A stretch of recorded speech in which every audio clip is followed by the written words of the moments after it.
What is the Dark Man, do you know? The Black Sun. The stalker among the stars. The crawling chaos. No. Neither I nor Jeremy knows what he truly is.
There's something missing.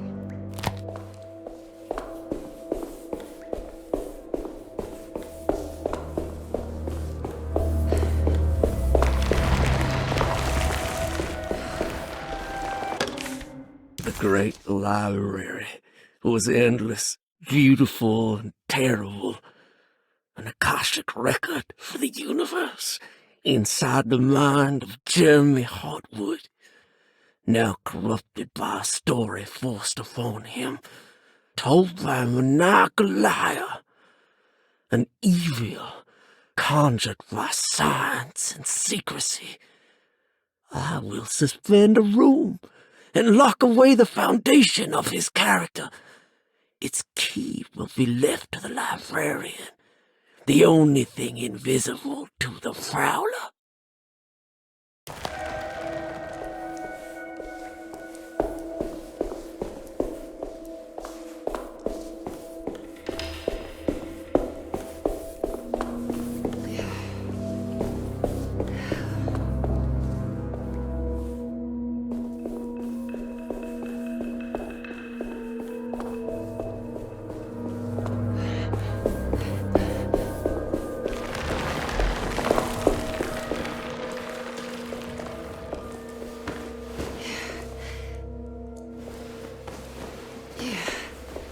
What's this?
It was in the hot autumn that I went through the night with the restless crowds. He was a kind of itinerant showman who held forth in public halls and aroused widespread fear. The New Orleans address of the event is lost, but I remember distinctly the Prext shipping company pressing their contribution. Emily! Please,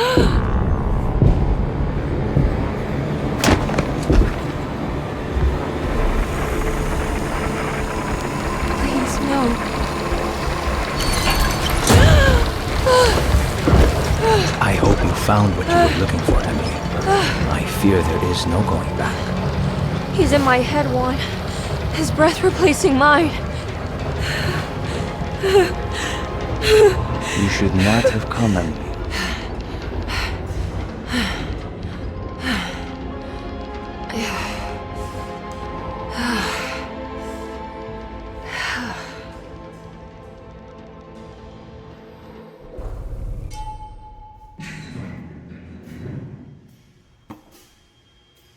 Well, if it isn't my new best friend. Come, join me for some giggle water.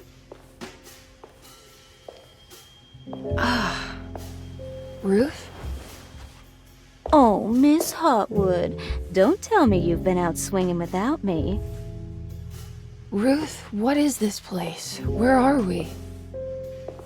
Have you never been to the Maccabean before? Goodness me. Tell me, Miss Hartwood, have you ever considered going out for an evening? Are we in New Orleans? Oh, who can tell anymore? I just went inside the grand parlor and suddenly here I am. The Grand Parlor? Can I get back to Derceto from here? Are you sure you want to? We could stay here and drink the night away. How about a gin fizz?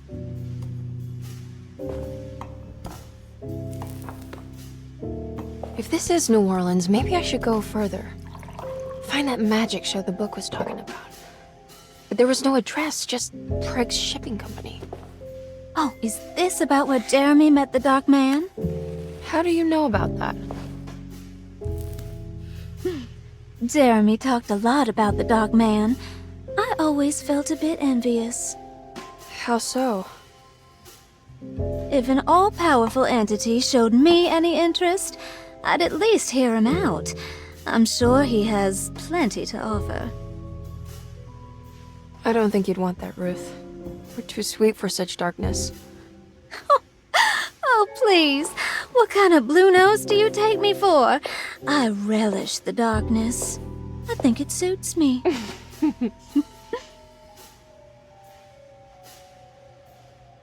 You don't happen to know how to find the Prext Shipping Company, do you? Of course. Their office is just over there. Whoa, what happened? You just got lucky. A bientôt, Mademoiselle Emily. Hey, do you know where my uncle is? No, but I bet you're close.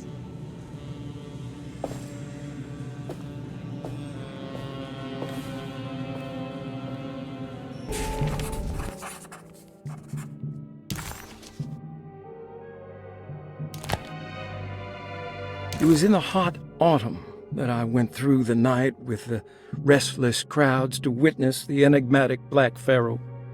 He was a kind of itinerant showman who held forth in public halls and aroused widespread fear wherever he performed. It was the sort of thrills my father sought out, especially if there was a promise of electrical trickery.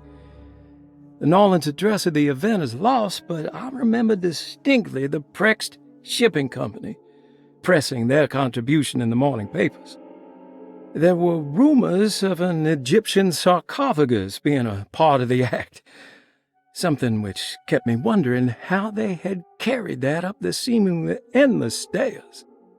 The details of the showman's performance have almost been entirely replaced by dread, the kind that numbs and hides the terror of something unbearable. What is certain is that ever since that night, I can't remember a single day passing without seeing or sensing the presence of a dark man. Preg's Shipping Company. According to the book in the Great Library, they assisted a showman performing somewhere in New Orleans. It's somehow connected to Jeremy's introduction to the Dark Man. I'm sure I can find the address inside. It's locked from the other side.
All done.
All right.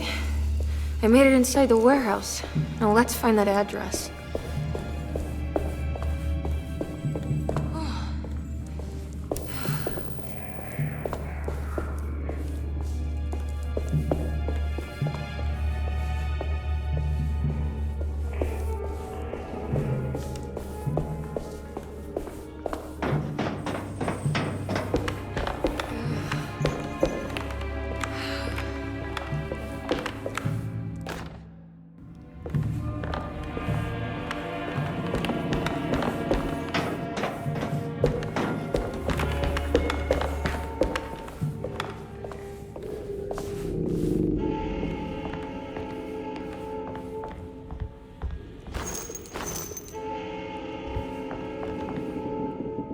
This is getting ridiculous.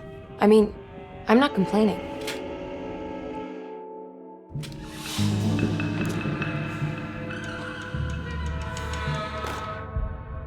Our ship was raided while in dock. All of his things were recovered, but blood was shed. Several men were carried into the Mississippi River and drowned by ones who live in the deep. All items have now been signed and delivered. Now best keep the papers safe. What is left? Later is right, and hell is back again.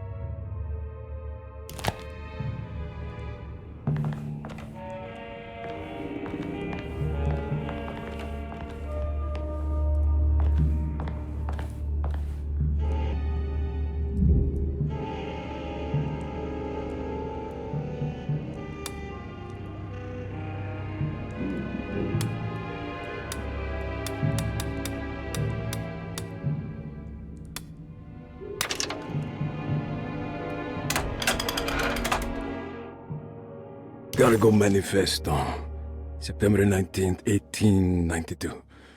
Breck Shipping Company delivered 4 steamer trunks, 1 Egyptian sarcophagus, and a large wooden crate belonging to the showman called the Black Pharaoh, performing at 18th Street. This is it. The address to the theater where Jeremy first met the Dark Man.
Looks like the fog cleared up.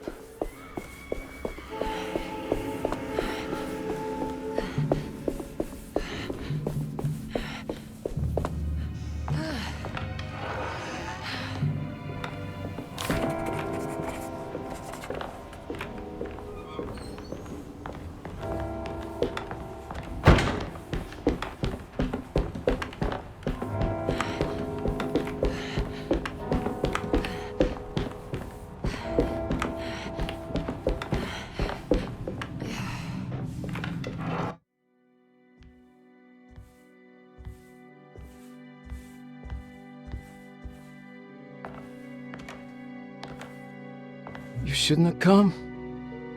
Don't say that. You needed my help. All I wanted was to keep people away from Derceto. Especially you, Emily. You're the only one in the family who forgave me for choosing old age over death. Father still cares for you? He is paying for your treatment at Derceto. To get rid of me! That's the only reason anyone's at Derceto. Someone in the family thought you were becoming an embarrassment. Help me get you out of this mess, Jeremy. I want to take you away. Your father would send me right back. What if I take you up north, to Kingsport? I know Mother still has family up there. I've been thinking about going for a while now. I haven't been to Massachusetts in years. I still paint from memory, you know. That old lighthouse makes for a great motif. Your father and I would go almost every summer. Then when our great-uncle died, we stopped going back. What is there to be done about the Dark Man? He's the one holding you back, right? You feel like you can't leave without paying your debt to him. The Dark Man has been with me since I was 12 years old. He was standing right on that stage right over there. For a brief moment, his gaze held mine. And that was it. I recognized him for what he was. The Hartwood curse embodied in flesh. I thought it was my turn. But I was only there to be mocked. Instead, his attention moved on to my father sitting next to me. I turned to him and saw his face. The whitest shade of pale I've ever seen. He bit off his tongue that night and suffocated. What can be done, Jeremy? Please. There's a way. 2 ways to be exact. One worse than the other. A written contract, now buried inside his sunken temple. Don't you remember what it said?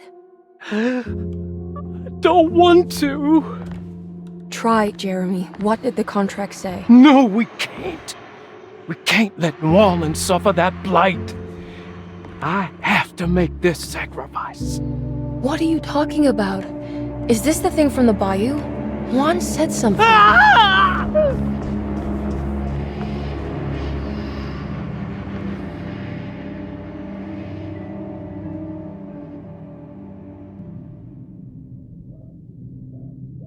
Okay, so there is a way to break the pact, at least. Hidden somewhere inside the Dark Man's temple. I just need to find it, somehow.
I need to get down there somehow.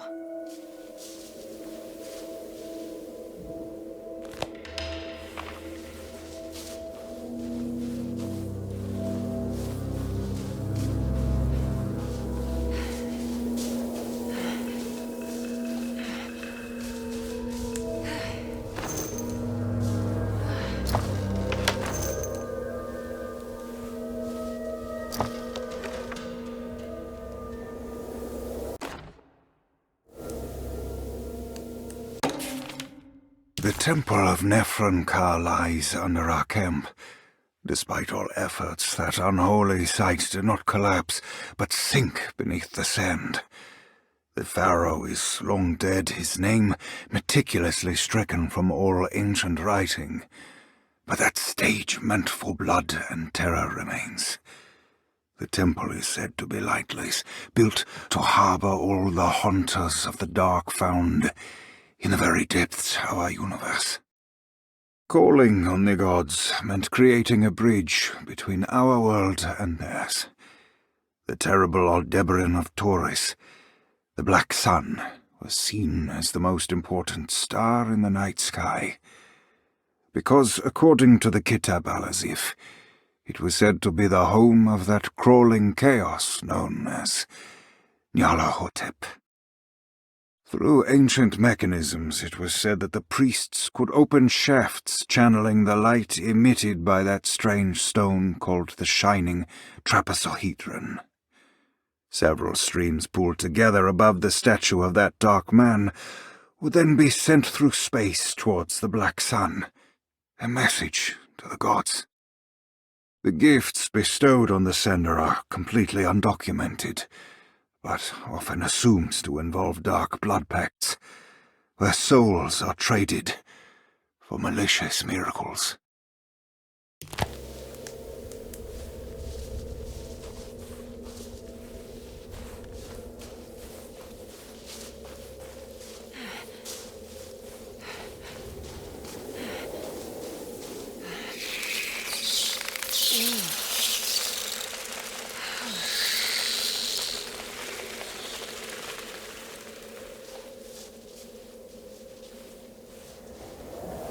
Okay, you can do this, Emily.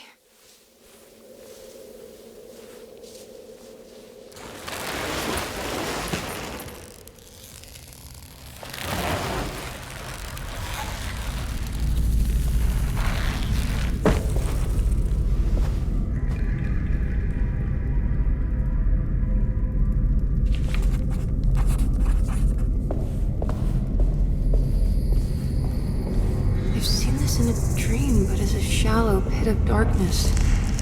This is definitely where the contract is hidden, but how do I get to it?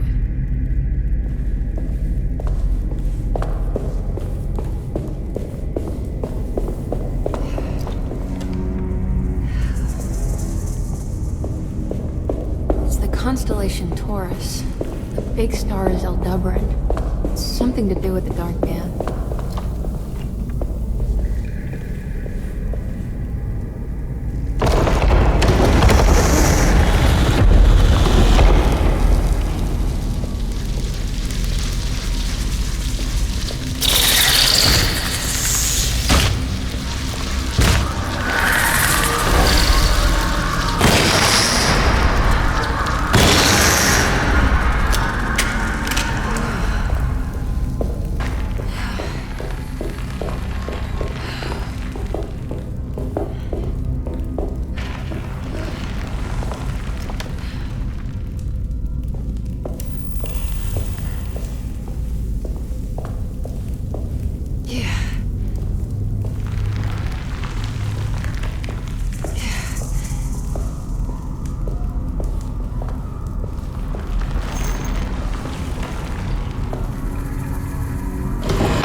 this one moves.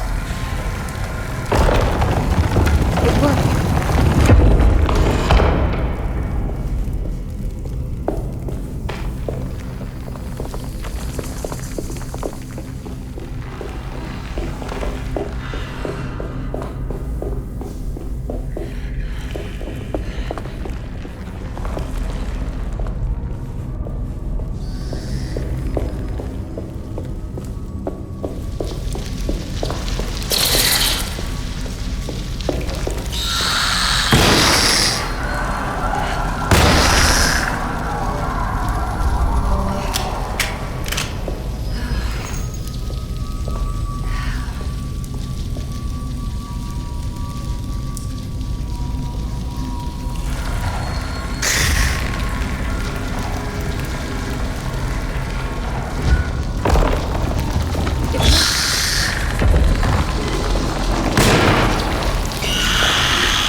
What's happening?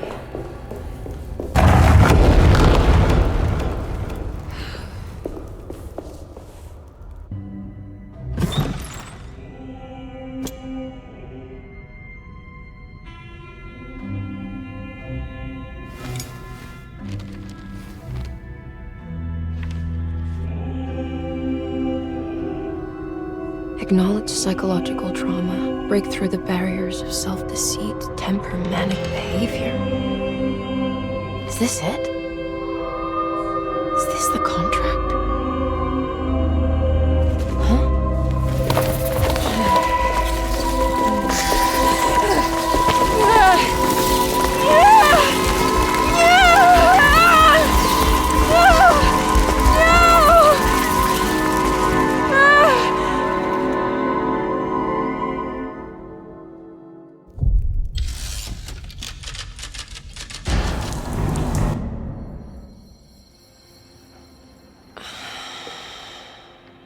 Oh, Jeremy.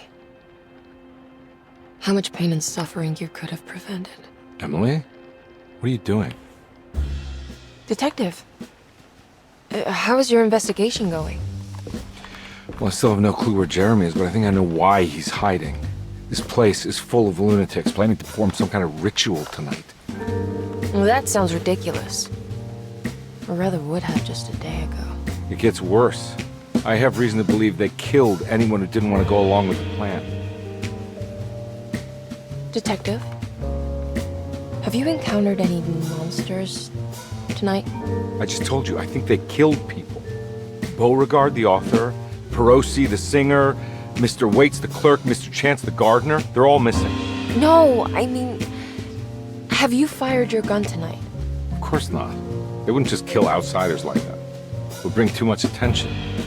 But you should keep your eyes open. So you haven't seen anything strange? Been anywhere else? What are you trying to tell me, Emily? Are you in some kind of danger?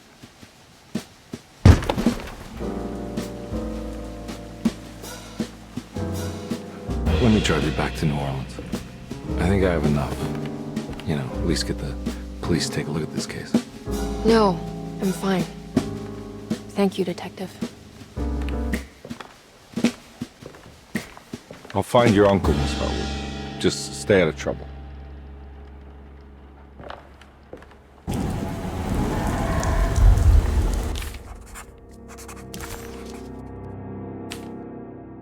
He must first acknowledge psychological trauma in order to proceed. The lying must stop, so we can break through the barriers of self-deceit. Finally, temper manic behavior. Medicine has failed me. Nothing can be done to dispel the Hartwood curse. Only the sacrificial dagger may release the despair from Jacob's eye. Yet, doing so would be the doom of Derceto. Let this curse of mine be a weapon for once. I accept your demands. Oh, crawling chaos. Build your prison around this godforsaken hospital. When evil has been starved, I will stay buried forever.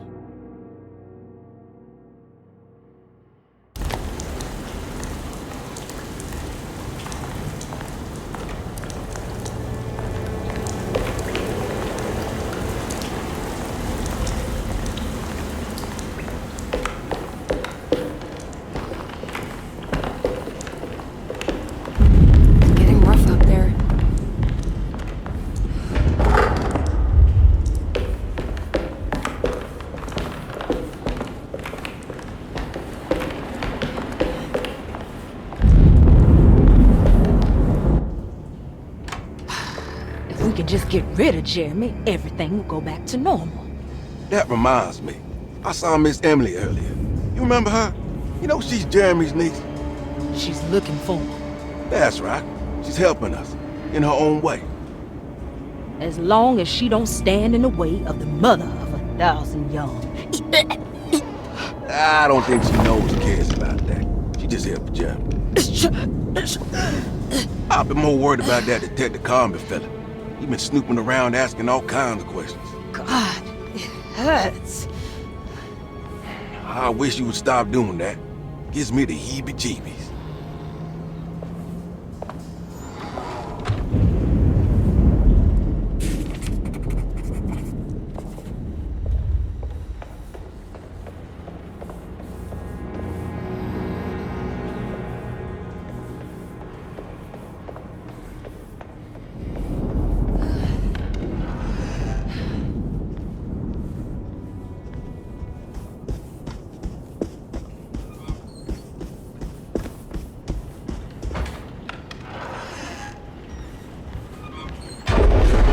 What is going on here?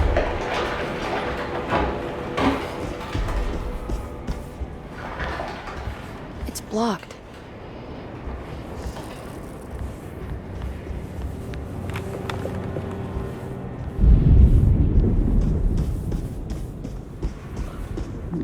I think Dr. Gray is in there. Maybe I can go snoop around his office then. Well, I don't want to run into the orderlies right now. I should find another way.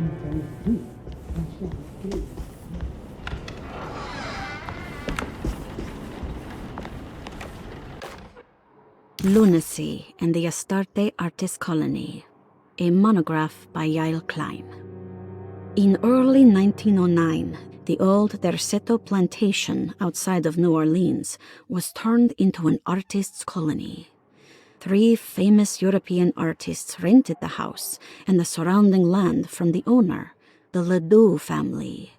The colony was chiefly run by Sebastian Cortez, who was playfully dubbed the captain by his collaborators, William Arges and Heinrich Kassel. The colony existed for 6 years, until one day all 12 members disappeared without a trace. It is widely believed that their disappearance is connected to the disastrous hurricane that passed through on September 29, 1915, but nothing truly supports this claim. What is known is their frequent participation in New Orleans nightlife, their love for hosting parties, and their elaborate contributions to the Mardi Gras parades as the Pirates of Pontchartrain. Accounts of their lifestyle can be found in almost every gossip column. It can effectively be summed up as carefree and bohemian. In late June 1909, the name Astarte first appeared in the newspapers. Cortez said the name came to him as he was painting. There is never any claim to knowing about the ancient Phoenician fertility goddess with the same name before this time. His fellow colonist Heinrich Kassel did know, because he later produced sculptures that show clear references to ancient idols of the goddess. It's impossible to know for sure how this name suddenly made an appearance, but it is interesting because of Derceto's history. Even the name Derceto is the Greek name of a Syrian fertility goddess. In the case of naming the plantation, Derceto was certainly not an accident. We know that Elijah Pickford intended to build a temple for his cult, for he had distributed pamphlets 2 years prior to the purchase of the land, advertising his intentions. His followers were estimated to be almost 100 men and women, mostly sailors, Maroons, and Cajuns, when the plantation was built. To outsiders, Derceto registered as an ordinary slave plantation, which enabled Pickford and his flock to remain hidden for decades. The official story is that the cult lasted until 1862, when the Union Army came and burned down the plantation and scattered all who lived there. Following the Civil War, new people started to congregate in the ruins of Derceto to invent a new fertility goddess, the Shub-Niggurath. As much as Derceto is a particular name to have heard of, it's not entirely uncommon among the learned. Astarte is equally known and could have been subconsciously chosen by well-read artists. Shub-Niggurath is, on the other hand, very uncommon. Almost impossible that anyone in Louisiana would have heard that name. The name is referenced only in rare books like Unaussprechlichen Kulten and the Necronomicon, and is believed to be a bastardization of Arabic words meaning pertaining to the dark young. The few paragraphs printed on the goddess are so upsetting that no one in their right mind would want to build a religion resting on such qualities.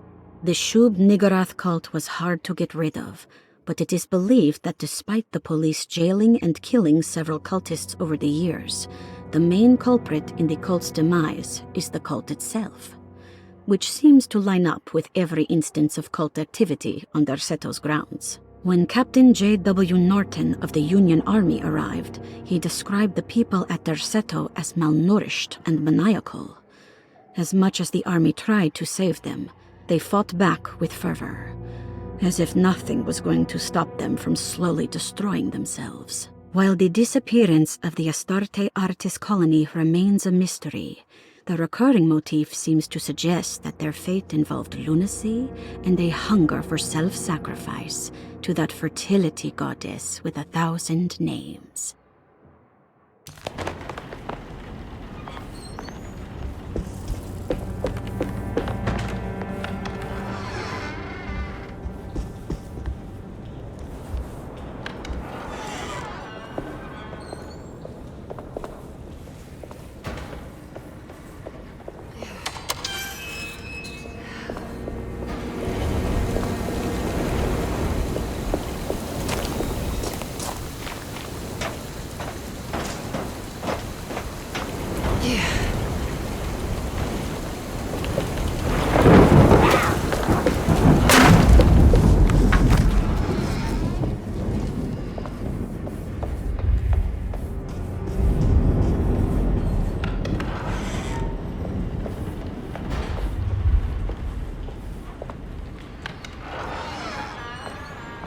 Mr. Waits must have had a spare key to Dr. Gray's office, but where?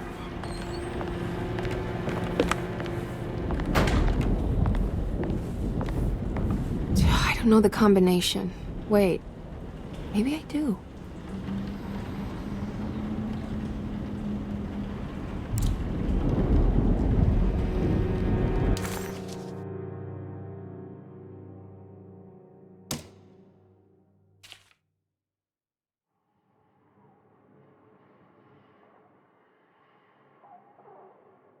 I better get to work on breaking the pact with the Dark Man. It's the only way to save Jeremy. Good thing I still have the talisman. I have a feeling I'm gonna need it.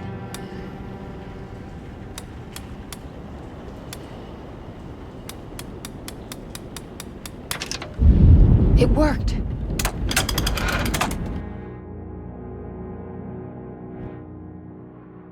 The last guest in the empty room suffered from severe maladaptation. I must write this down, because if I understand the condition sufficiently, it could make me deny this fact at a later date, and there is reason for me to think I may come to suffer the consequences from this dysfunction, as some who came in contact with the guest seemed to adopt a new worldview, in which everything was predetermined but broken. Upon accepting this worldview, some memories became unmanageable, and later rejected. I do not know what this means. I cannot even remember the fate of the guest. I think they were simply misplaced one day and forgotten. Just like all documents pertaining to this guest, they have all been destroyed, or they never existed in the first place. Who wrote this? There has never been a guest in the empty room.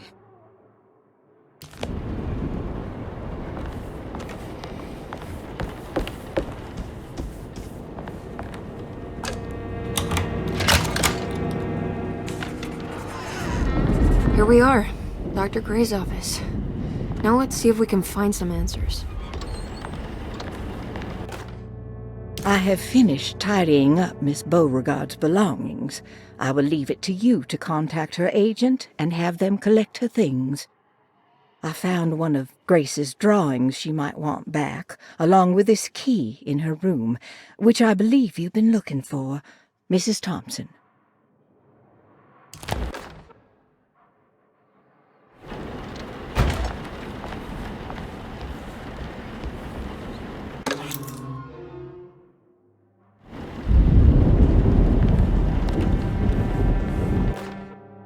Dearest Dr. Manzetti, I find myself in a losing battle with my patient, As I've disclosed in my previous letter, his delusions have him completely captured.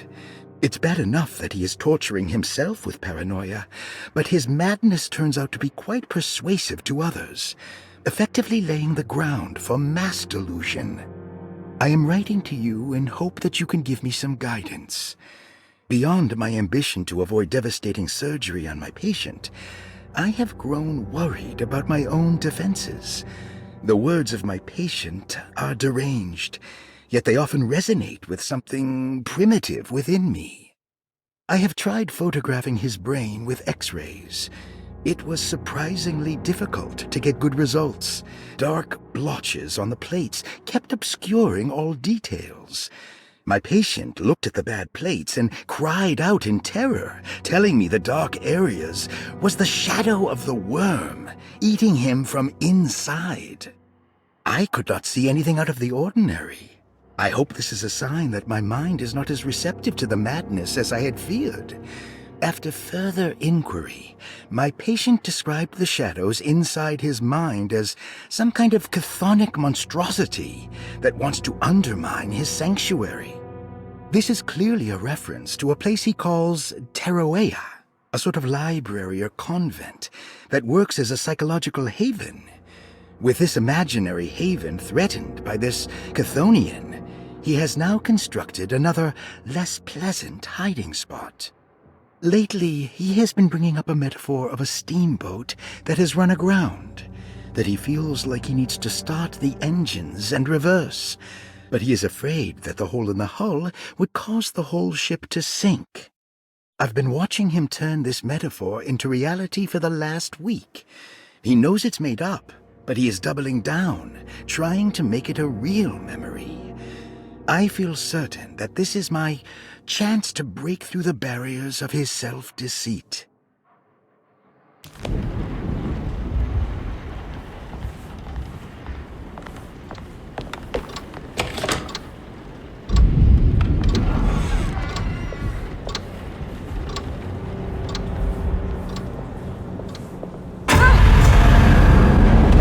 This can't be.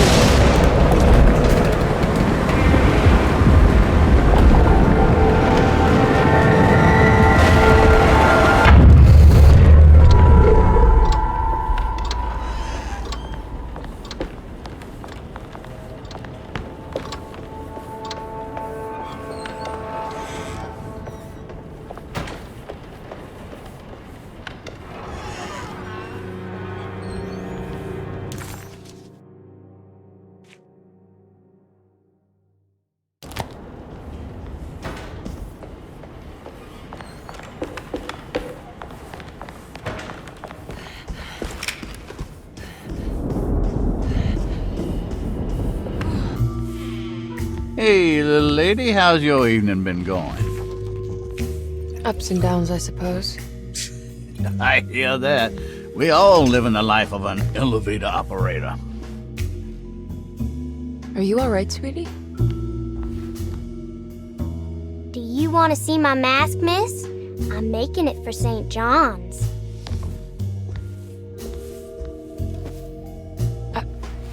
How did you... Is that supposed to be my... Ow!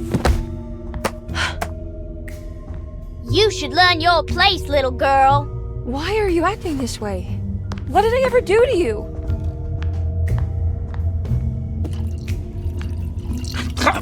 Grace! Grace!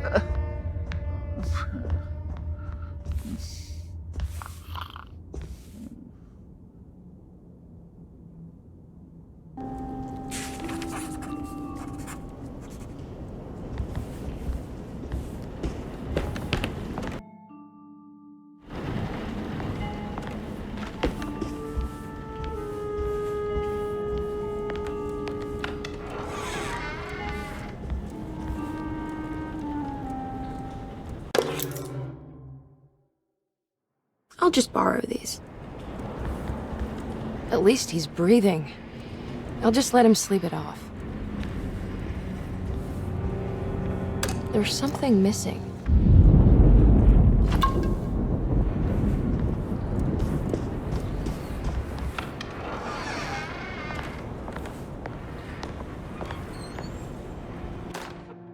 Jeremy knew that the only one who could help him now was the guest in room number 3. The room seemed to have been empty for so long. But that wasn't allowed to be true. The story needed to be different. To include something from the outside, he would bring the guest back to room 3 and show them what was in that safe. 913. But those were not the right numbers. That was the combination for the safe in the clerk's office.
Sometimes, I think this place makes me worse. That Derceto might be my grave.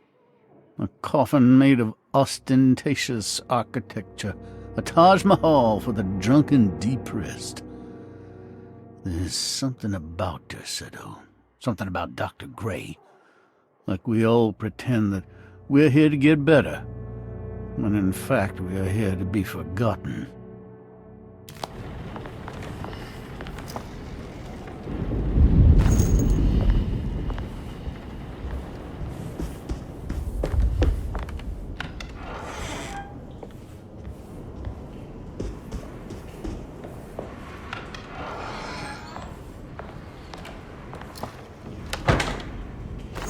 Ruth, are you there? No, of course not.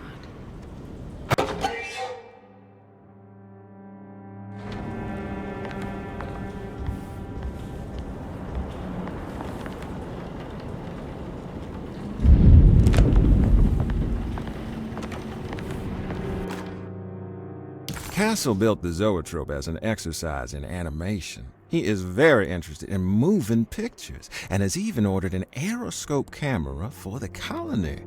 I'm looking forward to seeing what kind of phantasmagoria he will produce. For now, his zoetrope entertains me greatly. It's not the little man passing his head, while quite humorous. It's the spell of that flickering light as it rotates. I swear, it takes me back to my childhood in a most profound way.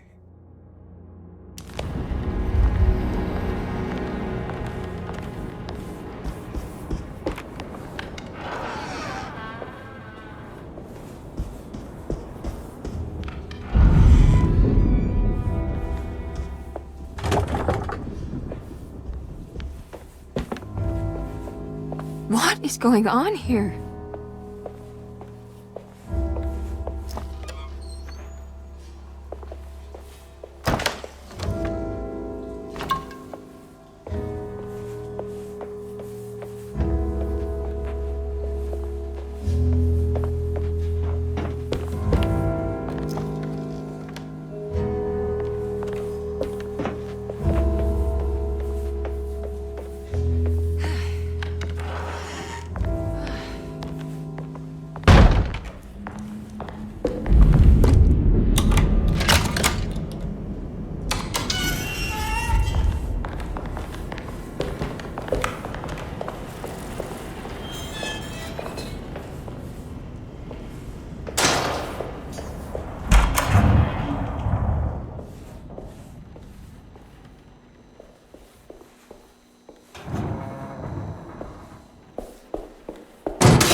Radiography, patient Jeremy Hartwood.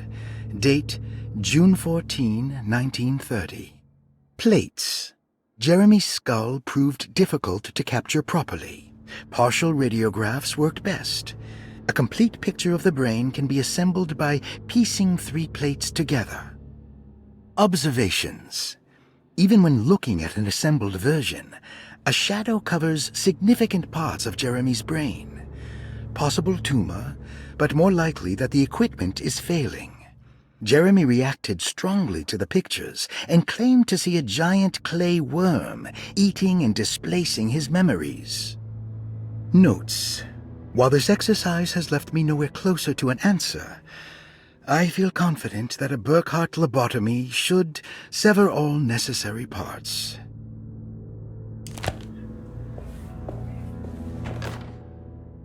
Hypothetical psychosurgery based on the ideas by Burkhart and the St. Petersburg research could end up saving Jeremy's mind. Severing the connections around the frontal lobe would certainly solve most mental afflictions. The procedure would be brutal in performance, as well as in efficiency. An ice pick pushed through the edge of the eye and into the skull would untether the nerves like Alexander cutting the Gordian knot. As this would likely leave Jeremy in a very different condition, all other paths should first be explored. The medical instrument I would need for this lobotomy is missing, and I should have Waits order a new one.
What's this?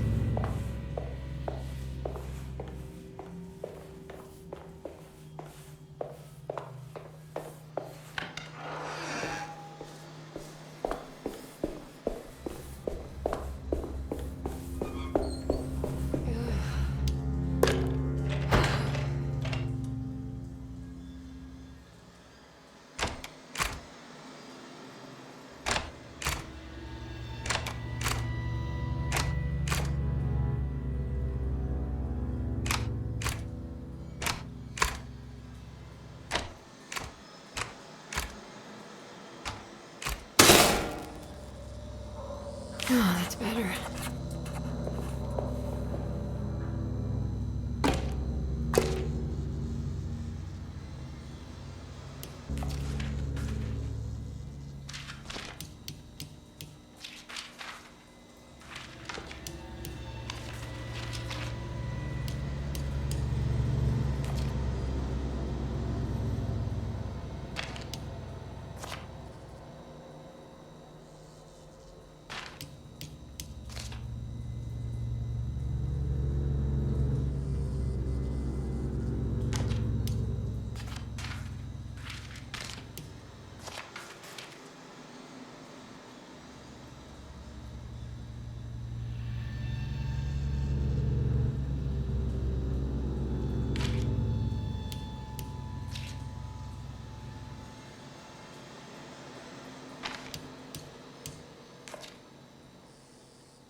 I guess I never got a chance to look around this place.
This feels familiar somehow. Hello? Is anyone there? Jeremy, where are you? I'm stuck in the mud and the bayou's taking me. Jeremy? Can you hear me? The motor is dead. I can't do anything more. Hang on, Jeremy. I'll get the boat running. I'll get you out of here.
The boat is run aground, crashed right into the bayou.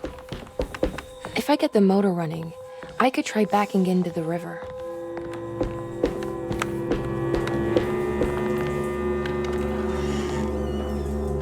Jeremy, where are you?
I can break this. I just need...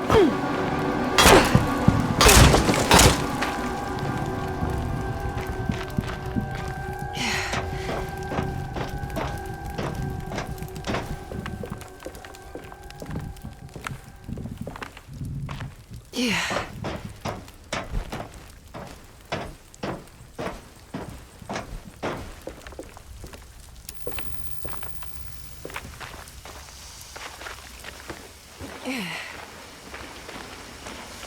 Yeah.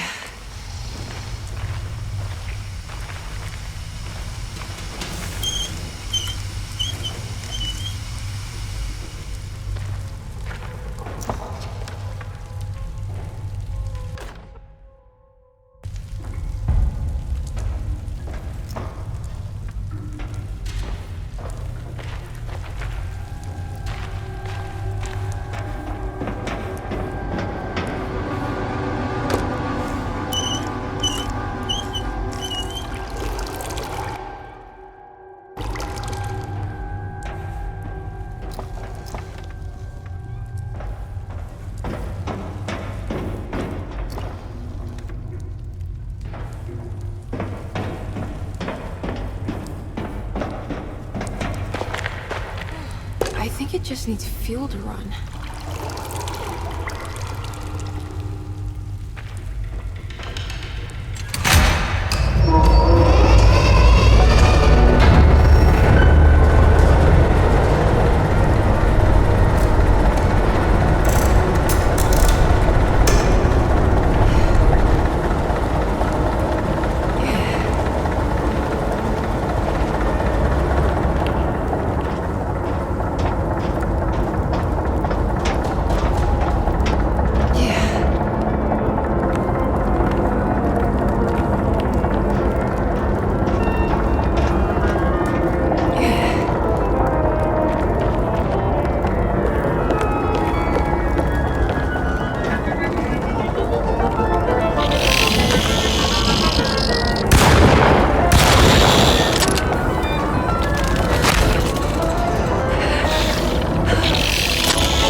I'll try.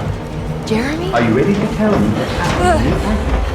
What's happening? A little rope around my neck, and then I strangled all life from my body.